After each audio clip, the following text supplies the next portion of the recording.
Hello everyone, I'm Ramyad Hadidi from Georgia Tech, and today I'm gonna present a summary of INCA Interruptible CNN Accelerator for multitasking in embedded robots.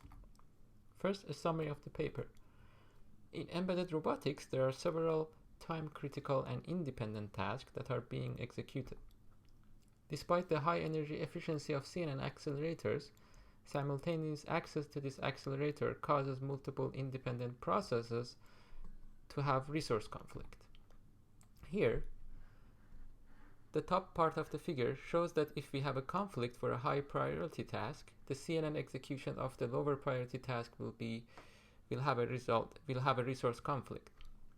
However, when we use INCA, using the method that this paper proposes, we can interrupt the CNN task, execute the high priority task, and then return to execution of the CNN task. This works proposes INCA, which is a virtual instruction-based method to support multitask on CNNs. Experiments are done on FPGA platform for simultaneously localization and mapping, DSLAM, as an example task. To deploy this process, INCA inserts virtual instructions during compilation at a specific point in the CNN accelerator code that will be executed depending on whether there is an interrupt or not.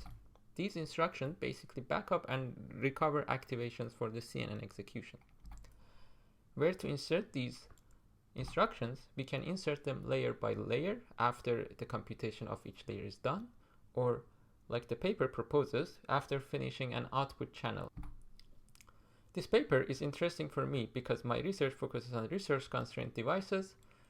In addition, my solution is to distribute the computation both in IoT and robot. The main takeaway is that we can have finer granularity for interrupts when we do CNN execution.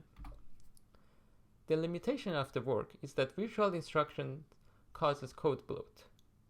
In addition, this is exacerbated by the author's idea to insert even more instructions after each output channel.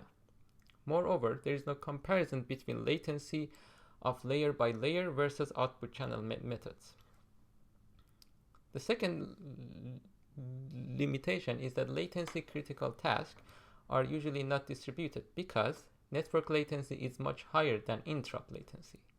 So even in this paper, the interrupt latency is 1 millisecond, but a common network latency is in order of 10 milliseconds. So to actually fix this problem, we need to address communication overheads.